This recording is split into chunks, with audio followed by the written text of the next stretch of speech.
মাজবাটত বৃহৎ পৰিমাণৰ চোৰাং কাঠসহ এটা মেচিন জব্দ বন বিভাগৰ।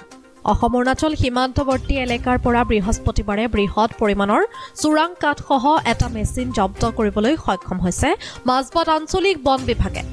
জানিব পৰা মতে মাজবাট আঞ্চলিক বন কাৰ্যালয়ৰ বিট অফিচাৰ মিণ্টু বড়োই অসম অৰুণাচল সীমান্তৱৰ্তী বম্বে চেণ্টাৰ নামৰ এলেকাটোৰ 150 কিউবি বাটাম মজুত কৰি ৰখাৰ তথ্য লাভ কৰিছিল। সেই তথ্যৰ ভিত্তিতে বৃহস্পতিবাৰে ৰাতিপুৱাই বিষয়াগৰাকীৰ নেতৃত্বত যোৱা এটা বনৰক্ষী দলে ঘন জংঘলৰ মাজত লুকুৱাই থোৱা অৱস্থাত উক্ত পৰিমাণৰ অবৈধভাৱে মজুত কৰি থোৱা কাঠখিনিৰ লগতে এটা কাঠফলা মেচিন জব্দ কৰিবলৈ সক্ষম হৈছে। পাছত অবৈধ মজুত কৰি ৰখা বাটামখিনি মেচিনটোৰ সৈতে মাজবাট আঞ্চলিক বন বিভাগৰ কাৰ্যালয়লৈ লৈ আহে। আজি আমি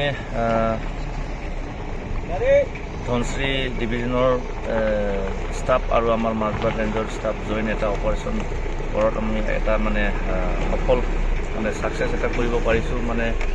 কাঠৰ আমি এই বম্বাই চেণ্টাৰ বুলি এটা ঠাইত এটা বিকাশ অনুমানৰ কাঠ জমা কৰি থোৱা এটা ঠাইত আমি আহি কাঠখিনি জব্দ কৰিব সক্ষম হৈছোঁ। আৰু মই তাকে ধন্যবাদ দিব লাগিব আমাৰ ধনশ্ৰী ডিভিজনৰ ষ্টাফ, তেখেতসকলে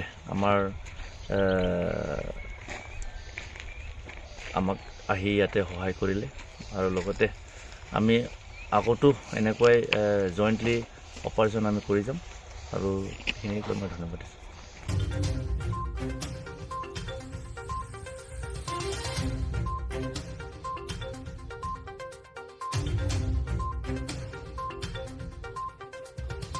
ওৰাঙৰ পৰা তৰুণ ডেকাৰ ৰিপৰ্ট, অগ্নিগড় নিউজ।